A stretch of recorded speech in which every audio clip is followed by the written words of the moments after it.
Some of you may know what the ABS Mastersmith test entails, and some of you may not. So I figured I'd walk through the different sections of the test. The first thing you need to do is become a journeyman smith, which to do that, you need to make a 2-inch by 15-inch monosteel knife that goes through a 2x4 twice, through free-hanging 1-inch rope, shaves hair, and then bends 90 degrees without breaking. I did that test several years ago. And then you need to do the submitting 5 knives portion of the test. You submit 5 knives to a jury of your peers, and those angry old men with sharp eyes judge you worthy or not. I passed that in 2016. After 2 years, you can test for Mastersmith. I'm ready to test. So the first portion of the test is, again, a performance test. This time, instead of a monosteel knife, it has to be 300 layer plus Damascus. And it can be no more than 2 and no more than 10 and no more than 15 overall. This was the one I did in the shop to test my heat treat. It passed fine. And this is the one I actually tested with. And you can see that's been bent 90 degrees and it has a 20-degree set of that. Now that I've passed the performance test, the next step is to submit 5 knives to the juries of my peers. One of those knives has to be a Quillian dagger. The Quillian dagger has to have a fluted handle with a wire inlay.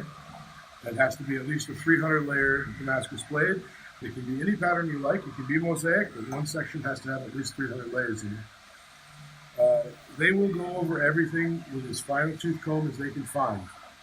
For journeyman smith, you have some allowance for getting better. For mastersmith, everything must be as perfect as you can make it, so you will not pass. I have decided to take the next 3 months off. Well, actually 4 months off. 5 months off. To do nothing but those 5 knives. I've already started, and I'll go over that in a second. But hopefully, I will submit in May or in June in Blade Show and pass. And if that happens, then I will be awarded the rank of Mastersmith, and I can test others for the performance portion. I've already done my performance test, and now the next thing in my process is I'm going to start making the dagger, because I feel like that's the hardest of the 5 pieces to make. This is my first attempt this run at the dagger, and I'm mostly happy with it, but the pattern is not really what I want.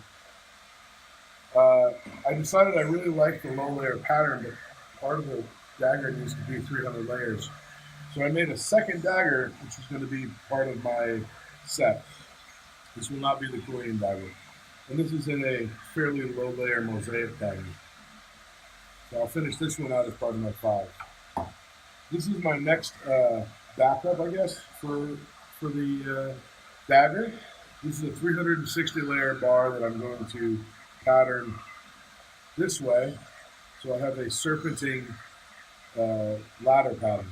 And that should give a nice, gentle chatoyance down the blade, and then I'll forge this very close to straight. I have one more bar here. This is 360 layers as well.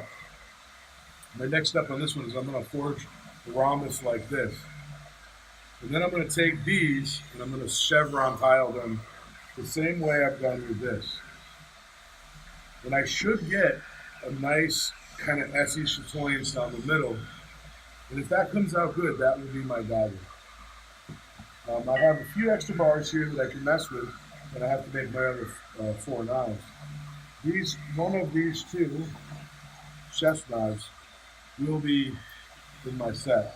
They're both integrals. These are both heat treated and ready to go. I just need to polish them, file with the bolsters, and whatever. Both of these came out very straight, so I've been kind of saving them for the Mastersmith test. So that'll be 1, that'll be 2, that'll be 3. I have to do 2 more. That's a little bit up in the air. I know I want to do an integral, and I wanted to do a folder. I don't think that will happen. So I have this billet of mosaic here. I think I will do an integral out of this. And then my last one, I'm not really sure yet.